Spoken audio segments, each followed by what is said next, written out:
चलिए, class 10 biology, यही ना। क्या चल रहा था कल? कल हम लोग देखे थे अमीबा के, थोड़ा आराम से, अमीबा के बारे में। और अमीबा के बारे में जो जो चीज था वो सारा चीज हम प्रयास किए तुम लोग को बता देने का। अब अगर यदि कुछ ऐसा आया ऑब्जेक्टिव में तो उसको फिर हम लोग ऑब्जेक्टिव से कर लेंगे, लेकिन फिलहाल हम लोग मनुष्य का पोषण देखने जा रहे हैं। और मनुष्य में पोषण अमीबा के ही ग्रुप से होना है कि नहीं? अमीबा क्या है? प्राणी संपोषण है। और मनुष्य भी क्या है? प्राणी संपोषण। विषम कोशिका पार्ट है प्राणी सम। वो यहाँ एक कोशिकीय था, याद रखिएगा। अमीबा में एक ही कोशिका था, है ना। लेकिन अमीबा में एक कोशिका था, एक कोशिका से सारा चीज करना संभव भी था। और मनुष्य, कुत्ता, बिलाई, सुअर जो भी है, क्या होता है? ये बहुकोशिकीय होता है। तो ये क्या हो गया? बहुकोशिकीय। मनुष्य क्या हो जाएगा? बहुकोशिकीय। मनुष्य हो जाएगा बहुकोशिकीय। हम लोग जो पढ़ने जा रहे हैं वो पाचन। देखो, पाचन है क्या जरूरी? सबसे पहले तो ये है कि पाचन तंत्र का सबसे पहले सिस्टम देख लेना। और ये क्यों जरूरी है, तो एक अगर हम उदाहरण थोड़ा सा अगर आप लोग को पेश कर पाए, थोड़ा सा गौर करिएगा कि ये है, मान लो रुई। क्या है? रुई। क्या है? रुई। और ये है अनार। क्या है? अनार। अब क्या कर रहे हो तुम? इस अनार को, इस रुई को खिलाना है। इस अनार को किसको खिलाना है? रुई को। अब इस अनार को रुई को खिलाना है, तो अब पहुंचे जा रहे हो मुंह में, तो क्या खा लेगा? यानी कि उसके अंदर जाएगा क्या? नहीं जाएगा। अब थोड़ा सा उस चीज को वहां पे पॉज करो और थोड़ा सा बैक जाओ और इसका जूस बना लो। क्या बना लो? जूस बना लो। इस अनार का तुम क्या बना दिया? जूस। अब इस जूस को इस रुई पर डालो, सारा अवशोषित कर लेगा। अवशोषित करेगा कि नहीं करेगा? कोई समझ में आ रहा है? पाचन इसलिए जरूरी है क्योंकि वो जिस फॉर्म में तुम दे रहे हो, अनार दे रहे हो रुई को, तो खाओ, ठेला जाएगा लेकिन खाएगा थोड़ो ना। खा भी लिया तो उसके शरीर को वो जाना नहीं है। हमारे शरीर को चाहिए कार्बोहाइड्रेट, प्रोटीन, मिनरल्स, विटामिन। अब तुम दिए जा रहे हो रसगुल्ला, सिंगाड़ा, पकौड़ी, तो नहीं ना काम में आएगा। यानी कि कुल मिला के हम बात ये कहे कि वो फॉर्म अलग होता है। यानी कि अनार का जूस ये खास अपने अंदर ले सकता है, लेकिन अनार नहीं ले सकता। बात समझ में आ रही है? तो अनार अब डालने का प्रयास करिएगा तो अनार वो नहीं जाएगा। अब समझिएगा यहाँ पे कि पाचन क्यों जरूरी है, पाचन होने के पीछे रीजन क्या है, ये क्यों। तो आप अगर इस बात को समझ पाए तो ये जवाब हमको बता कि पाचन होने के पीछे ये जो हम कह रहे हैं वो कहां तक समझ में आ रहा है। इसलिए जरूरी है क्योंकि जिस फॉर्म में तुम उसको डाले हो वो फॉर्म शरीर को चाहिए ही नहीं। बात समझ आ रही? उसको चाहिए उसका टूटा हुआ रूप, उसका खत्म रूप, उसका जो है एकदम से छोटा रूप चाहिए। अब छोटा रूप उसको तुम दे नहीं पाओगे तो उसको पाचन डायरेक्ट करना है। अब हाँ, अब जैसे शरीर को तुम्हारा शरीर अगर बीमार है तो क्या करता है? डॉक्टर जो हम लोग को देता है, दवाई देता है, वो दवाई जो कुछ कुछ होता है, जो प्रोटीन का होता है, कुछ विटामिन का होता है। तो चूंकि तुम्हारा शरीर को डायरेक्ट उसको देना है तो वो गोली के रूप में, दवाई के रूप में, मेडिसिन के रूप में तुम्हारे शरीर को दे दिया। अब अगर तुम मेडिसिन के रूप में नहीं लोगे तो उसको किस रूप में लेना पड़ेगा? तुम खा लो, है ना। तुमको विटामिन ए चाहिए, तुम गाजर उमज के खा लो, या तो विटामिन ए चाहिए तो तुम विटामिन ए का गोली खा लो। दोनों एक ही बात है। बात समझ में आ रही है? लेकिन होशियार आदमी क्या करेगा? गाजर खाएगा, पेट भी भरेगा और विटामिन भी मिलेगा। और ये होशियारी का बात है। अब तुम दवाई खा लो, चाहे तुम जो भी कर लो, दवाई ऐसे भी सही चीज नहीं है। हम कुल मिला के ये बात कहे कि अनार अगर रुई को खिलाओगे तो वो नहीं खाएगा, लेकिन वही अनार का तुम जूस बना के दे दो रुई को, उसके अंदर डाल दो तुम, वो डल जाएगा ना। वही है पाचन। पाचन जिस रूप में तुम दे रहे हो वो होगा नहीं। तो पाचन कहने का अर्थ सिर्फ और सिर्फ यही बात है। क्यों जरूरी है? क्योंकि जिस रूप में दे रहे हो वो रूप उसके लिए सही नहीं है। ठीक है, पाचन तंत्र। अब समझिएगा कुछ कुछ चीज है, क्लास 9 में तुम लोग सीखे होगे, कोशिका समझ में आता है? कोशिका, जो क्लास 9 पढ़ा है उसको कोशिका तो समझ में आता होगा कम से कम इतना, और जो नहीं पढ़ा है वो डायरेक्ट 10 में आया कैसे, यह सवाल है कि नहीं? तो कोशिका पढ़े होगे। कोशिका शरीर जो बना हुआ है, जितना भी जीव है, जीव का शरीर किससे मिलके बना हुआ है? कोशिका से मिलके बना हुआ है। और कोशिका के एक समूह को जो एक जैसा कार्य करे उसको हम लोग कहते हैं ऊतक। अब सवाल ये आता है कि सर कभी कभी क्या है ना, कोशिका का डेफिनेशन लोग जल्दीबाजी में कुछ और बता देता है कि कोशिका माने ऊतक का डेफिनेशन, कि एक जैसा कोशिका के समूह को क्या कहते हैं? ऊतक कहते हैं। जबकि एक जैसा अगर रहेगा वो कार्य भी एक जैसा करना चाहिए, है कि नहीं, पूरी रूप से वो। तो कोशिका के समूह को कर देंगे क्या हो जाएगा? ऊतक हो जाएगा। अब ऊतक के समूह को अगर एक जगह लाया जाए, ऊतक के समूह को, तो वो क्या बन जाएगा? अंग बन जाएगा। क्या बन जाएगा? अंग बन जाएगा। अंग बन जाएगा।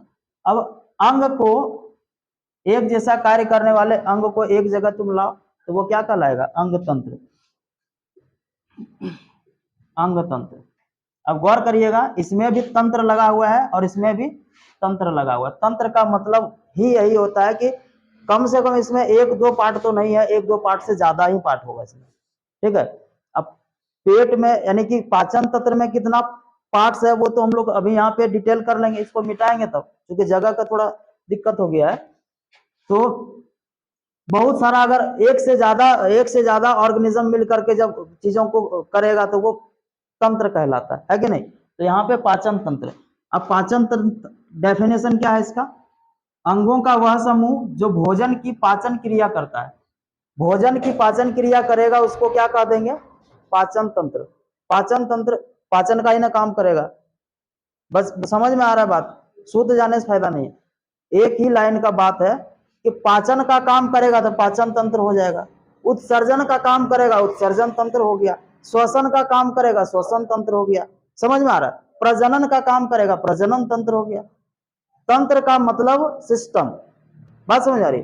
तो पाचन तंत्र को क्या कहते हैं? डाइजेस्टिव सिस्टम कहते हैं। क्या कहते हैं? तो कहता है अंगों का वह समूह जो भोजन की पाचन क्रिया करता है उसको क्या कहेंगे? पाचन तंत्र कहते हैं। अब पाचन तंत्र हम लोग में जो है, मनुष्य में या फिर जो भी जीव है उसमें 5 कैटेगरी वो स्टेप वाइज चलता है ना कि सबसे पहले तुम खाओगे, अंदर करोगे तो वह अंतर ग्रहण कहलाएगा, यानी कि वो भोजन तुम्हारे अंदर गया। अब तुम्हारा अंतर ग्रहण के जस्ट बाद तुम्हारा जो स्टेप होगा वो क्या होगा? पाचन का। अब पाचन पूरी रूप से तुम्हारा कंफर्म हो जाएगा, सही रूप से पाचन हो गया, उसके बाद क्या होगा? वो पाचन अब अवशोषित कौन करेगा ये बताओ? अगर तुम्हारा थोड़ा सा, कौन अवशोषित करेगा? रसांगुल करता है, यानी कि पेट अवशोषित करेगा। अगर हम मोटी मोटी रूप में पकड़े बात को, मोटा मोटा बात अगर बात कहें तो अवशोषित कौन करेगा? पेट करेगा, है ना। हालांकि छोटी आंत में एक उंगली जैसी रचना होती है जिसको कहते हैं रसांगुल, वही, हाँ, या विलाय, तो उसी को वही जो है क्या करता है? वही पाचन की क्रिया क्या बोलते, अवशोषण करता है।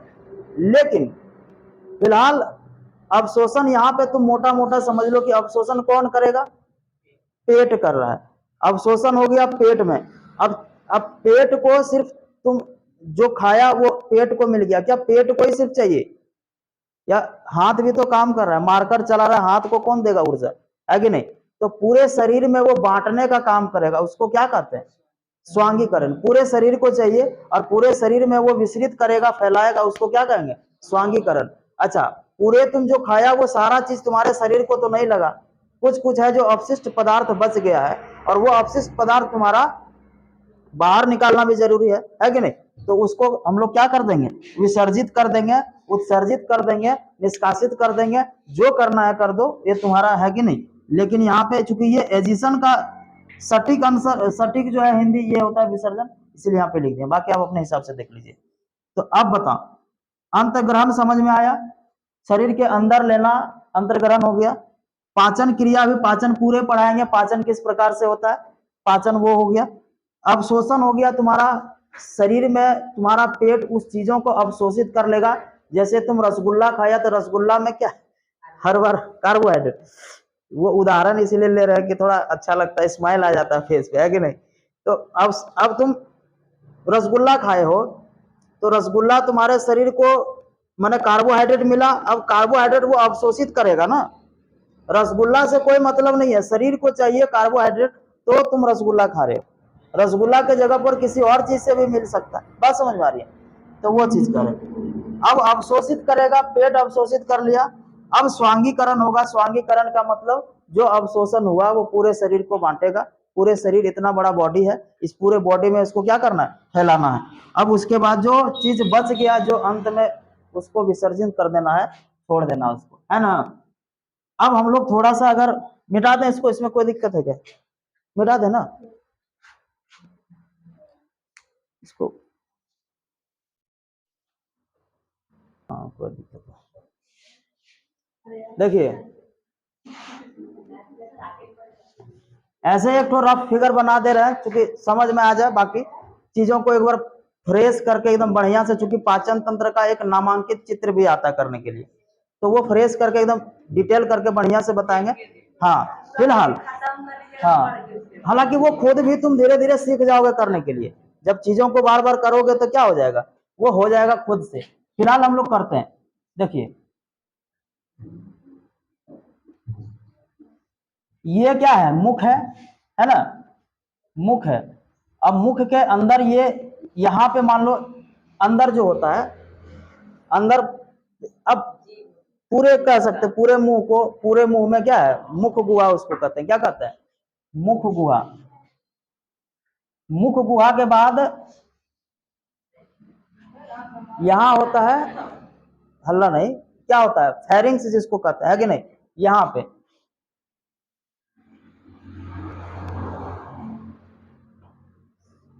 फेरिंग्स होता है। उसके नीचे याद है आप लोग को, इपिग्लोटिक्स, एपिग्लोटिक्स, एपिग्लोटिस होता है ना। अब आगे बढ़ जाइए, ये क्या है, ये है पेट, जिसको अमाशय कहते हैं, क्या कहते हैं, अमाशय। अमाशय से आगे बढ़िएगा,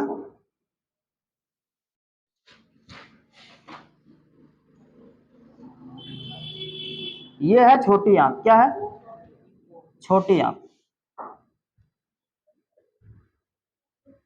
और छोटी आंत को यहां से एक छोटा सा चीज जोड़ा होता है, जिसको अपेंडिक्स कहते हैं। अपेंडिक्स सुना भी होगा तुम, अपेंडिक्स, यहां से अपेंडिक्स जुड़ा होता है। और ये है तुम्हारा क्या है, बड़ी आंत, ठीक है।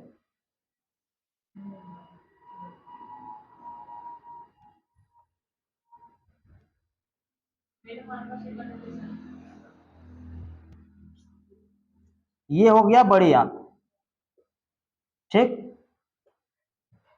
यहां पे एक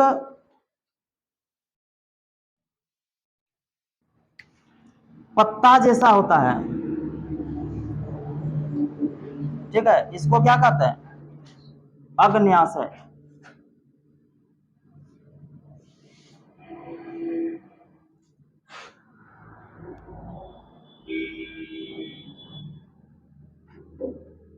ये क्या है, यकृत, क्या है, यकृत, इसको लीवर कहते हैं। बात समझ में आ रही, यही सब मेन रूप से होता है। ये है तुम्हारा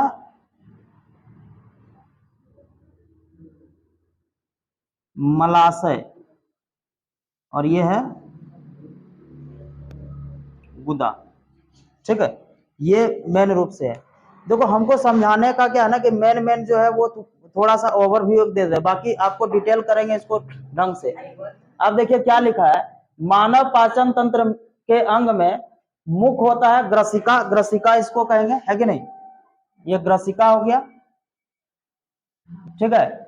और क्या होता है, ग्रसिका, अमाशय, छोटी आंत, बड़ी आंत, गुदा और गुदा द्वार जो भी होता है, वो सारा चीज होता है। बात समझ आ रही, कहां से शुरू हो रहा है, मुंह से। मुंह के बाद ये कंठ है, जिसको हम लोग क्या कहते हैं, ग्रसिका।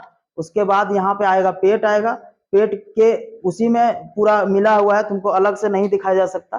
तो पेट में ही तुमको मिल जाएगा, क्या मिल जाएगा, अमाशय। ये अमाशय है, अमाशय के बाद तुमको छोटी आंत, छोटी आंत के बाद यहाँ से बड़ी आंत, और बड़ी आंत के बाद मलाशय, और फिर गुदा। अच्छा, यहाँ एक अंगुली जैसी छोटी सी एक होती है जिसको कहते हैं अपशेषी अंग। उसको अपशेषी अंग बाद में हम लोग का चैप्टर है, तो उसको, हाँ, उसको बाद में देख लेंगे क्या है वो और क्यों है वो। हालांकि इसका कोई यूज पाचन तंत्र में नहीं है, कोई यूज नहीं है पाचन तंत्र में। हालांकि इसका काम क्या था, इसका काम था जैसे सेल्यूलोज का ही पाचन करता है। हालांकि अभी सेल्यूलोज हम लोग ज्यादातर खाते नहीं है, सेल्यूलोज का पाचन करता है। मीन्स उस समय घास फूस ज्यादा खाता था, घास फूस लोग ज्यादा खाता था, आदि मानव टाइप का जो आदमी था। तो भगवान को इतना बुद्धि था कि वो सोचा घास फूस खाएगा, सेल्यूलोज का पाचन करने के लिए अलग से उसको एक सिस्टम दे दिया था जिसको हम लोग अपेंडिक्स कहते हैं। अब अपेंडिक्स का कोई यूज नहीं है, क्योंकि वो अब जो है लोग अनार भी छील के खाता है, अनार को कहते हैं, अंगूर भी छील के खाता है, होता है, लोग एक से एक है। सेब देखे छील के खा रहा था, माने ताजुब। तो क्या कहोगे तुम, तो सेलुलोज उस सबको शरीर में जाता नहीं है, तो फिर पाचन का कोई मतलब नहीं। मुख, मुख गुहा के बाद हो गया एपिग्लोटिक्स, क्रसिका हो गया, अमाशय हो गया, छोटी आंत हो गया, बड़ी आंत हो गया, अग्न्याशय हो गया, लीवर हो गया, ये सारा चीज है तुम्हारा, ठीक है। यही मेन रूप से होता है। आगे बढ़ जाएंगे। अरे वही बात फिर से लिख दिया है जब आप लोग को समझा चुके हैं कि अंतर्ग्रहण क्या है, पाचन क्या है। अब अंतर्ग्रहण का मतलब समझ लिए फिर से कि भोजन ग्रहण करने की प्रक्रिया क्या कहलाती है, अंतर्ग्रहण कहलाती है।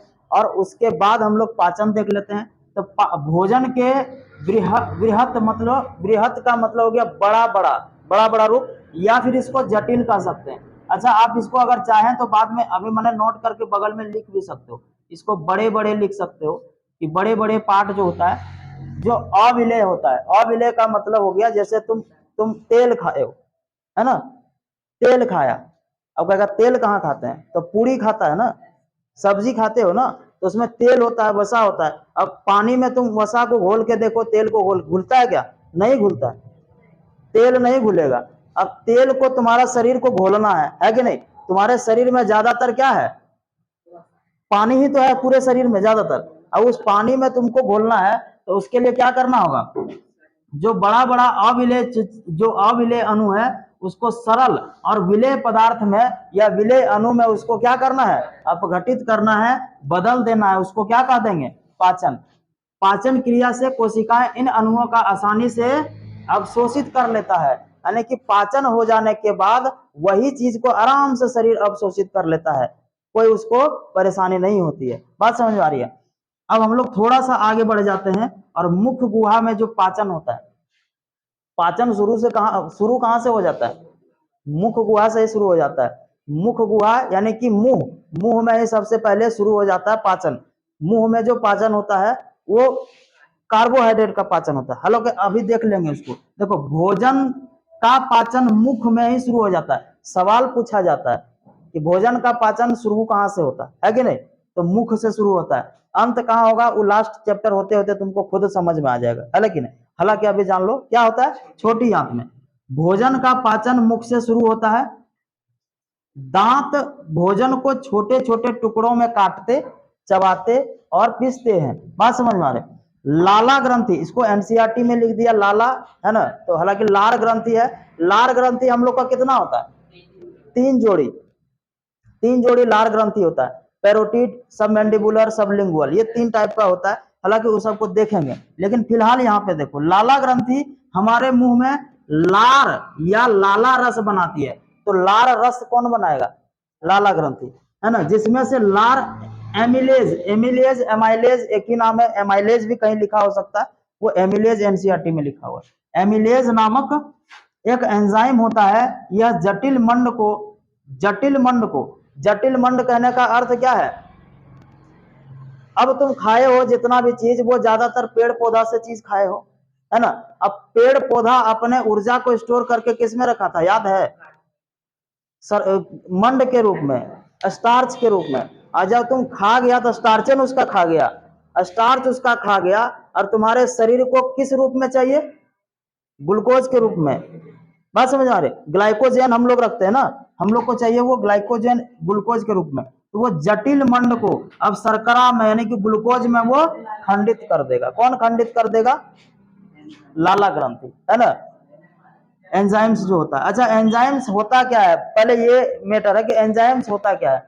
तो एंजाइम्स का अपना एक अलग रूप है, वो हाँ वो हेल्प करता है पाचन में, है कि नहीं। वो खुद नहीं कुछ होता है, उत्प्रेरक का काम करता है। उत्प्रेरक केमिस्ट्री में तुम लोग पढ़ा होगा, पिछला बार भी एक वीडियोस बनाए थे उत्प्रेरक पर। तो उत्प्रेरक खुद अपने भाग नहीं लेता है, लेकिन वो बढ़ा देगा या घटा देगा, है अभिक्रिया की दर को घटा या बढ़ा सकता है। बात समझ आ रही।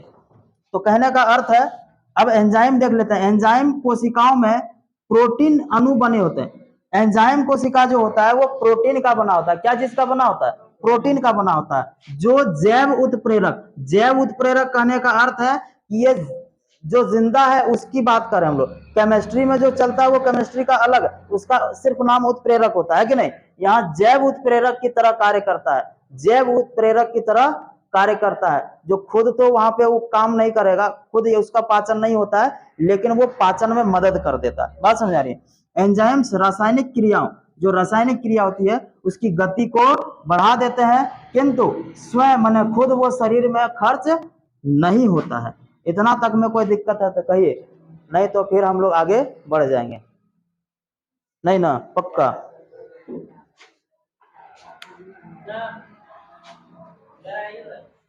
मेरा चप्पल लुटा दिया।